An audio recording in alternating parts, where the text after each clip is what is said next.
Сәлеметсіз оқушылар, кеттік бастайық. Бізде бірінші сабақ анатомияға кіріспе. Не үшін анатомияға кіріспе? Өйткені сіздер белгілі бір пәнді оқымастан бұрын ол пәнге деген база, фундамент қалыптастырып алу қажетсіздер. Чтобы ары қарай ол пәнді тереңінен түсініп кету үшін, ары қарай оқу оңай болу үшін. Сондықтан да алғашқы сабақты анатомия пәніне кіріспе ретінде, оның ішінде остеология, яғни сүйектердің жіктелуі, ол жерде сіздер нені қарастырасыздар, қалай оқисыздар и так же дальше другой сол нәрсенің барлығын мен айтатын боламын. Кеттік, олай болса, анатомия пәніне кіріспе. Анатомия адам ағзасының құрылысын зерттейтін ғылым. Яғни сіздің ағзаңызда жүріп жатқан бүткіл процестердің барлығын зерттейтін ғылым саласы осы анатомия болып табылады. Вот осы. Сіздер ұбт-ға дайындалып жүрген кезде биологиядан анатомияны өттіңіздер ғой, биология пәнінен анатомия онлайн курста міндетті түрде оқытады. Ал мектеп кітаптарында атамұра дейтіндерден сіздер оны бөлек-бөлек зәр шығару, ас қорыту деген сияқты бөлек-бөлек қарастырасыздар. Анатомия пәнінде универде тоже сіздер қарастырасыздар. Ең бірінші сіздер остеология, яғни сүйектерді танып бастайсыздар. Ол жерде қалай? Неге? Анатомия, жалпы анатомия және жүйелік анатомия бөлінеді. Жалпы анатомияда жаңағы зәр шығару, ас қорыту, сүйектер, тағы не бар? Бұлшық ет, буын и так же дальше кете береді. Жүрек, қан тамыр, вена, артерия, оның барлығын өтесіздер сіздер. Именно общеметте стомда оқитын болсаңыздар, тем более өтесіздер. Кеттік бастайық. Жалпы анатомия осы. Ал жүйелік анатомияда нені қарастырып өтесіздер? Осы туралы айтайын, иә? Жүйелік анатомия вот мына жақта тұр, системалық деп тұр. Әр жүйені бөлек қарайсыздар. Жаңағы сүйек па? Ең бірінші сүйекті сіздер бөлек қарастырасыздар. Өйткені сүйекті оқып болғаннан кейін ары қарай сүйектердің арасындағы байланыстар, яғни нарадағы бізде жамбас сүйегі мен ортан жіліктің арасында ұршық деген буын болады. Ол сүйектің арасындағы байланыс. Ал уже бізде ол кезде байланыстарды қарастырып өтеміз. Одан кейін осы сүйектердің сыртында бұлшық еттер тұрады. Сосын бұлшық еттерді қарастырамыз. Одан кейін бізде негізі ас қорыту, тыныс алу, зәр шығару деген жүйені, одан кейін нерв, 12 жүйе, жүйке жүйесі, одан кейін бар қантамыр, нерв, қантамыр, вена, лимфотамырлар деген сияқты. Енді әр универдің системасы әр түрлі. Например, КМУ-да осылай деген сияқты. Ал АСФЕНде бірінші нервтерді оқытып барып, сосын барып қантамырларға өтеді. Кейбір универлер бірінші қантамыр, сосын барып нерв, 12 жұп, ми соларға өтеді деген сияқты да. Ал енді кеттік, топографиялық анатомия, бұны топка. Старший курстардан сұрасаңыздар, олар 100% сіздерге айтып береді. Топка, яғни, как-то сказать, бір бөлек пән ретінде қарастырасыздар. Ол жерде сіздер, например, қолды өткен кезде қабат-қабатымен қарастырасыздар. Қолдың терісінің астында тері асты май бездері, оның астында шандыр, яғни фасция орналасқан, оның астында қандай тамыр орналасқан, қандай вена, қандай артерия, қандай нерв, қандай бұлшық ет орналасқан, қандай тыртық орналасқан. В общем, ана жердегі иттің итақайының барлығын сіздер айтып беретін боласыздар ше. Орналасуын зерттейді деп айтып тұр ғой. Топографиялық анатомия денедегі мүшелердің орналасуын зерттейді. Хирургия үшін өте важны. Өйткені скальпельмен сіздер тілген кезде ана теріні бүткіл қабаттары бұлшық ет беттеріңізге көрінеді. Вот сол кезде сіздер жұмыс жасай алуларыңыз үшін әр қабаттың құрылысын білу важны. Бұл пәнді бөлек пән ретінде қарастырасыздар. После анатомия, яғни кейбір универлерде бірінші курста аяқтап, екінші курстан бастап өтесіздер и так же дальше. Одан клиникалық анатомия, бұны тоже бөлек пән ретінде қарастырасыздар. Уже анатомия мен топографиялық анатомияны уже түсініп алғаннан кейін, клиникалық анатомияны сіздерге оқу өте оңай болады десем де болады. Кеттік, олай болса, остеология, сүйектерді зерттейтін анатомия бөлімі. Сіздер биологияны оқыған кезде міндетті түрде остеосүйек, алогия өте көп деген нәрсе бар ше. Мынадай ия деген әріппен аяқталатын болса, уже бір нәрсені зерттейді. Например, миология, логия деп аяқталып тұр, я. Мио деген кезде, мио это бұлшық ет, ал логия сол нәрсені зерттеу деген мағына ғой, құрылысының анықтамасы. Остеология, остеосүйек, логия зерттеу құрылысының сондайлармен танысасыздар. Артросиндесмология, артра сүйектердің арасындағы байланыс, буын, артра, солай, ал синдес деген байланыстар, сол сүйектердің байланысып тұрған жері. Ал логия, это уже зерттеу, сол нәрсені қарастыру деген сияқты. Ангиология, ангия, қантамырлар, ал қантамыр немесе ал логия, это зерттеу. И также дальше солай сіздер алдағы уақытта қарастырасыздар. Спланхология, ас қорыту, тыныс алу, зәр шығару мүшелерін зерттеу деген сияқты. Кеттік, остеология сүйек, остеосүйек, ол нәрсені білесіздер, қарастырады. Нені? Сүйектің құрылысы, например, ұзын сүйек, қысқа сүйек, андай, мындай, сындай, в общем, сүйектің барлығын қарастырасыздар. Олардың түрлері, яғни ұзын сүйекке жата ма, ұзын сүйекке қандай сүйектер жатады, қысқа сүйекке жата ма, қысқа сүйекке қандай түрлер жатады, олардың даму жолы, оны енді сіздер как-то сказать даму жолы деген нәрсені былайынан түсінсеңіздер болады ше, не нәрсемен байланысады, олар қалай құрылым атқарады, олардың не үшін маңызы ағзада болуы деген сияқты. Вот сол нәрселер қызметі, енді это не істейді, например, ұзын сүйектердің қызметі қозғалысқа жауап береді. Енді бүткіл сүйектер қозғалысқа жауап беретін хақ қой, бірақ ұзын сүйектері басқа, қысқа сүйектері басқа, кейбір сүйектер тікелей бұлшықеттерді бекіту арқылы бұлшықеттердің жұмысын жеңілдету, я болмаса біркелкі үйлестіру үшін қарастырады деген сияқты. Вот кеттік. Келесі сүйектердің қызметтері. Вот мынада көрсетіп тұр. Тірек, яғни денені ұстайды. Қараңыздар, тірек денені тік ұстайды делінген. Өте дұрыс. Енді сіздердің денелеріңізді тік ұстап тұрғандарыңыз осы сүйектің арқасында. Если сіздерде сүйек болмайтын болса, тек бұлшықет мүшелері болатын болса, сіздер денелеріңізді тірек ұстап тұра алмайсыздар. Не үшін? Өйткені сүйектің құрамында кальций, фосфор, ол қаттылық. В общем, биологияны оқығандар болса, біледі ол нәрсені. Сіздерде база бар именно. Бұл нені анық ашып айтпасам да. Қорғаныш қызметі. Бас сүйектің ішінде ми орналасқан. Қорғап тұр ма? Бас сүйек қорғап тұр ғой. Бас сүйекті біз жеке-жеке бөліп қарастырамыз алдағы уақытта. Сіздер оны биологияда самай мен төбе сүйектер жұп сүйектер, ал маңдай мен шүйде сүйектер тақ сүйектер деп жаттағансыздар. Ал сол самайды бөлек, маңдайды бөлек, төбені бөлек, шүйдені бөлек, солардың барлығын жеке құрылым ретінде қарастырамыз. Әзірге оның қызметі, бас сүйектің қызметі, например, миды қорғап тұрады.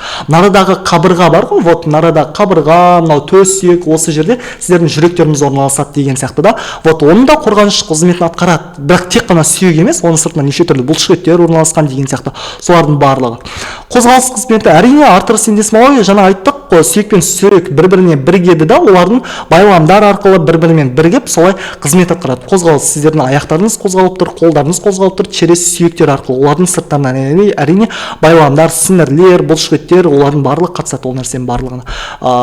Қан түзу сүйектің ішінде, вот нарада тұр айтпасам да белгілі, сүйектің ішінде сүйек кемігі болады.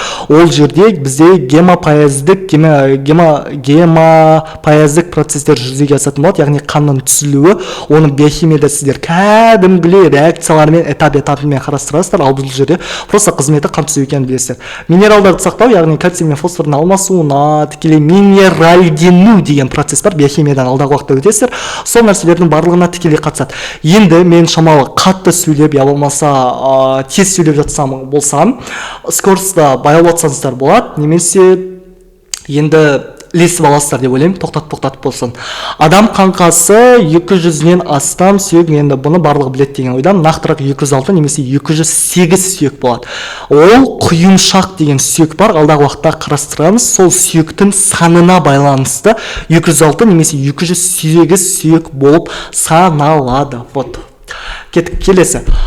Сүйектің құрылысына қарастырған кезде именно ұзын сүйектерде вот байқас болыңыздар, мына жерде қараңыздар, сүйектің басы бар, мына жерде төменгі жағы бар, мына жерде ортасы бар деген сияқты. Ортасы бізде диафиз деп аталады. Жоғарғы жағы, яғни денеге, мынау мысал үшін бізде не ғой, кәдімгі мынау бізде ортан жілік қой, вот нарада тұр, вот дәл осы жерде тұр. Дәл осы сүйек, ортан жілік. Осы жерде, вот мынау мысал үшін денеге қарап тұрған мынау ұш жағы, мына жағы бар емес пе? Денеге қарап тұрған, яғни мына жақта мынау тұр. Осы денеге қарап тұрған жағы дистальды эпифиз, мынау енді шамалы істемей қалыпты әріптер. Ал мынау ортаңғы бөлігі енді диафиз. Ал мынау аяққа қарай уже алыстай, денеден алыс орналасқан жақ бөлігі уже проксимальды эпифиз. Түсінікті ғой, мынау дәл сол сүйек, ортан жілік, бірақ керісінше артқы бөлігімен қарап тұр. Бұны енді полностью алдағы уақытта мынан барлығын шығыршық беті, байланысатын беті, и также дальше оның барлығын алдағы уақытта сіздерге сүйектердің жеке-жеке құрылысын қарастырған кезде қарастыратын боламыз. Кеттік, сүйектердің түрлері пішініне қарай бізде қалай бөлінеді, қараңыздар. Ұзын сүйектер, қысқа сүйектер, жалпақ сүйектер. Мына жерде қарасаңыздар, енді байқалып тұр деп ойлаймын. Адамның қаңқасына әдейі қойып қойдым. Мысалы үшін мынау ұзын сүйекке жатады, мынау ұзын сүйекке жатады, мынау ұзын сүйекке жатады, ортан жілік. Мына жақтағы шыбықты асықты жіліктер ұзын сүйекке жатады. Это уже понятно. Ал нарадағы уже жамбас сүйегі, ол бізде жалпақ сүйекке жатады, я. Нарада бізде жауырын сүйегі бар, ол бізде жалпақ сүйекке, бас сүйегі бар, жалпақ сүйекке жатады деген сияқты. Қысқа сүйектерге не жатады? Мына қолдағы, саусақтағы фалонгалар бар. Аяқтағы вот мына жердегі бізде фалонга фалангалар бар. Сонымен қатар омыртқаларды біз бөлек қарастырамыз. Мына барлығын бөлек. Олар мысалы үшін неге жатады? Осы қысқа сүйектерге жатады. Мынау төс сүйек, ол жалпақ сүйекке жатады. Қазір мына жерде жеке тоқталамыз.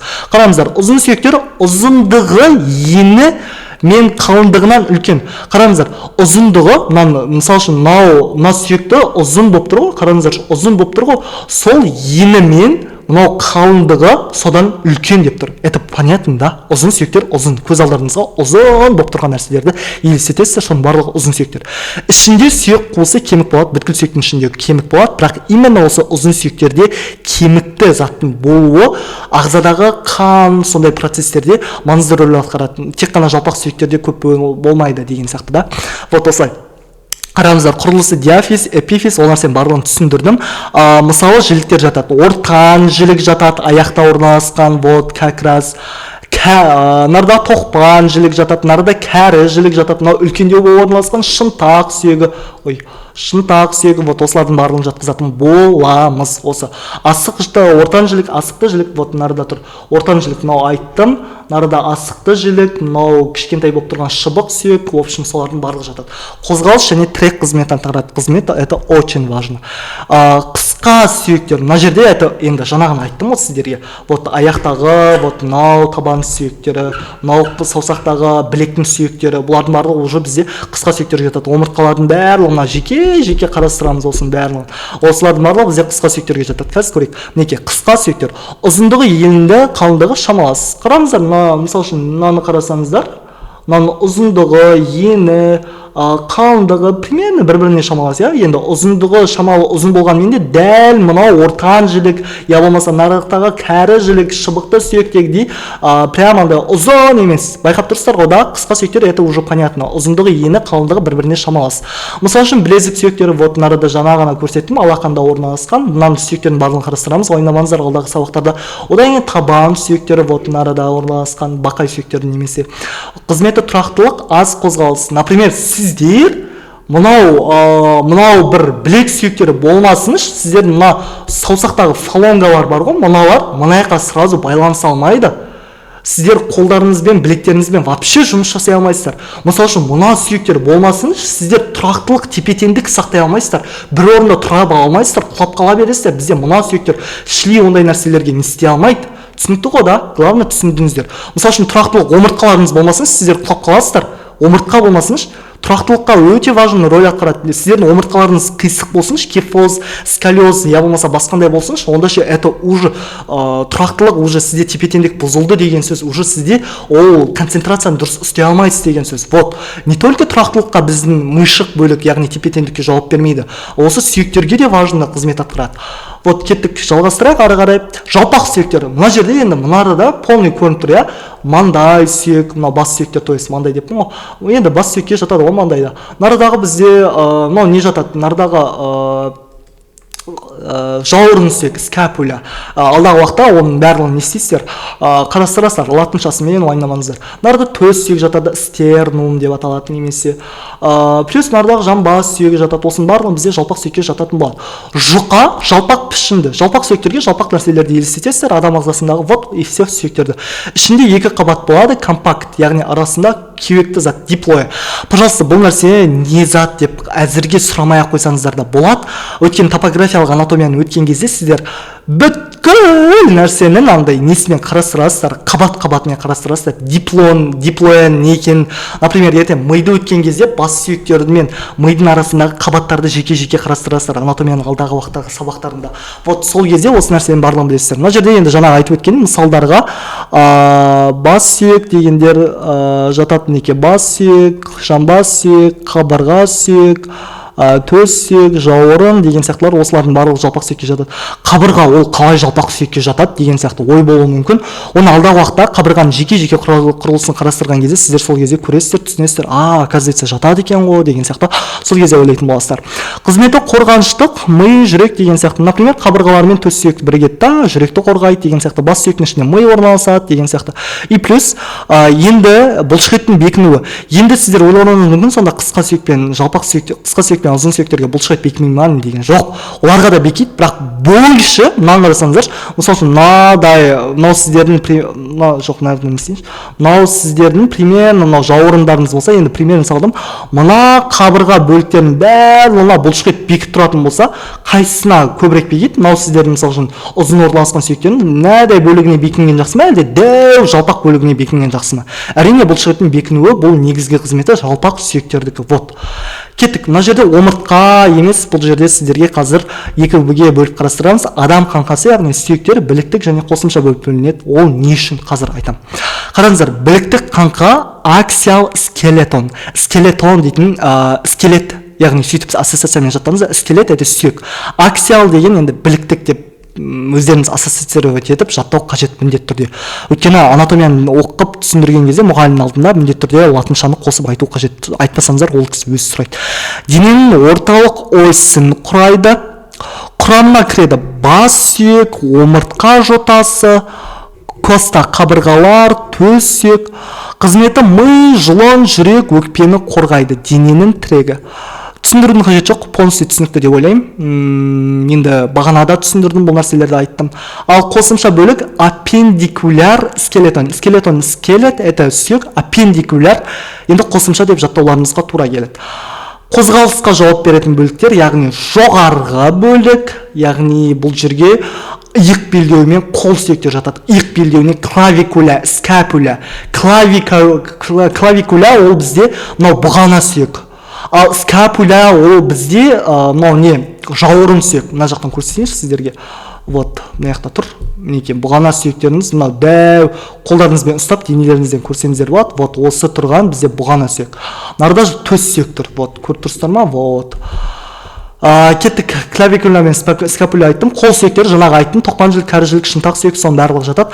Төменгі бөліктерде жамбастан анау төмен қарай орналасқандардың барлығы жатады. Жамбасты қоса алғанда ос коксая, жамбас белдеуі, жамбас сүйегі ос коксая скелетон деп жаттайсыздар. Аяқ сүйектеріне жаңағыны айттық. Біз ортан жілік, шыбықты сүйек, ортан жілік, шыбықты сүйек, тоқпан ол бізде қол сүйегіне жатады. Сосын шыбықты сүйек и асықты жілік есіме түсті. Қозғалысқа жауап берді, дененің кеңістікте жылжуына жауап берді. Сіздер қозғалған кезде сол сүйектер тікелей, мысалы үшін сіздер омыртқаларыңызбен қозғалмайсыздар. Сіздер бір орыннан екінші орынға жылжу үшін міндетті түрде либо аяқтарыңызды, либо қолдарыңызды пайдаланыңыздар. Түсінікті ғой да? Не үшін қолдар десеңіз, аяқ жоқ адамдар қолдарымен жеке тербеліп қозғалады. Вот сондықтан да. Вот түсінікті болса осы теңіз кеттік. Жалғастырайық. Мына жерде енді сіздер сүйек полностью алдағы уақытта анатомияда қарастырасыздар. Оның барлығын тұлғалық бөлігі, аяқ, қол бөлігі, бас бөлігі деген сияқты қылтып.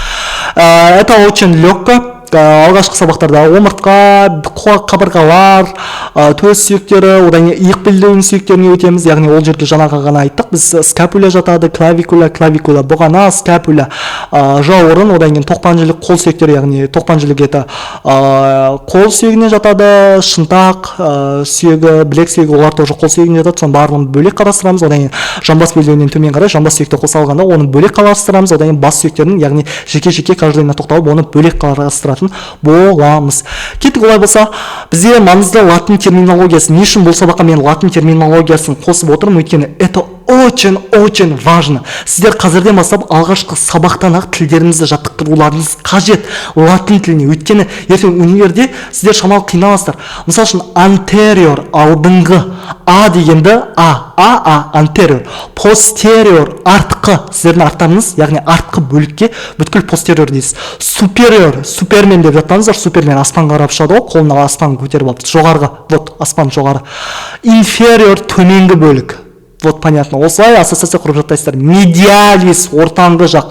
Жаңағыны айттық қой, эпифиз, медиальды эпифиз денеге қараған бөлігі, яғни орта жаққа қараған бөлігі. Это уже медиалис. Мысалы үшін, нарада бізде шыбықты сүйек тұратын болса, ал нарада асықты жілік тұратын болса, қайсысы медиальды бөлігінде орналасқан? Әрине асықты бөлік. Өйткені дене жаққа ішке қарай орналасқан. Ал шыбықты бөлік ол бізде сыртқа қарай, проксималды орналасқан. Латералис шетке жақын. Мысалы үшін, жаңағы мына шыбықты сүйекті біз шетке жақын мына жақтағы скелеттен қарастырсаңыздар болады. Мына отыр екен ғой. Вот мынада мысалы үшін қараңыздар, мынау бізде асықты жілік ішке қарай орналасқан, медиальды деп қарастырсақ болады. Мынаны проксимальды деп қарастырсақ болады, өйткені сыртқа қарай орналасқан. Вот понятно? Кеттік келесі. Dens medialis, ортаға жақын тіс. Dens medialis, на самом деле, оны алдағы уақытта анатомиялық құрылымдарды өткен кезде қарастыратын боламыз. Жеке-жеке сүйекті өткен кезде, сол кезде түсініп алатын боласыздар. Facies lateralis, сыртқы бет. Сыртқы бет, мысал үшін, мына бас сүйекті қарастырған кезде, facies cranialis, яғни бас сүйектің ішкі қуысына қараған беті, ана ми жақ беті бар ғой, мына ми жағына. Ал facies не деп тұр? Мына жерде қараңыздар. Мына жерде бізде facies lateralis, сыртқы беті, мынау сіздердің бізде жаққа қарай көрініп тұрған беті, вот сол бізде facies lateralis болады. Ал ары қарай medialis, ол ішкі анау немесе cranialis дейміз. В общем, латын тілінде де синоним деген ұғымдар бар. Былай айналдырып қолдана бересіздер. Главное, мағынасы жағынан ұқсас болса болды. Бірақ дұрыс оқыңыздар, дұрыс айтыңыздар, тілдеріңізді жаттықтырып. Internus, ішкі беті, internus, и деп жаттайсыздар. Мынау и ағылшынша әріп, мынау қазақша деген әріп, ағылшынша иге ұқсап тұр ғой. Ішкі бет. Солай жаттайсыздар енді. Externus, сыртқы. Мысал, musculus internus деген жаңағын айттық, ішкі бөлігі, musculus бұлшықет, ішкі бұлшықет. Facies externa, facies деген бет, externa деген сырт. Екеуін қосқан кезде сыртқы бет. Вот понятно? Дәл солай мына жерде profundus терен, superficialis бетке орналасқан, proximalis жақын, distalis алыс, и также дальше magnus, magnum деп жаттаңыздар. Magnum үлкен ғой, солай жаттайсыздар. Parvus кіші, longus ұзын, ағылшын тілінде longer деген сөз бар, ұзын деген мағынаны білдіреді. Ағылшыншадан шамалы базовый фундамент болатын болса, тогда бұл сөздерді алып кету сіздерге оқуда басқа жағда проблема емес. Brevis қысқа, latus кен. Латус деген кезде лотос гүлін еске алыңыздар, басқа гүлдерге қарағанда яғни кейін ашылып не істелінеді ғой. Вот солай енді ассоциацияны құрыңыздар, оқыңыздар, потому что информация очень много. Сіздер оны бір нәрсемен байланыстырып оқымайтын болсаңыздар, ұмытып қалу ықтималдылықтарын өте көп. Мына жерде дәл солай ангустус тар, декстер он, синистер сол, централис орталық, мына жерде периферикус шеткі. Вот осылай. Менің өзім, мысалы үшін анатомияны оқып бітіргенімізге уже 1 жылдан асты. Қазірде мен 2-ші курста аяқтап осы видеоны түсіріп отырмын. Енді ойлай беріңіздер. Жалпы анатомиялық терминдер: корпус, яғни кез келген сүйекті қарастырған кезде корпус, оның денесін қарастырамыз, капут, оның басын қарастырамыз. Например, корпус деген кезде мынаны қараңыздар.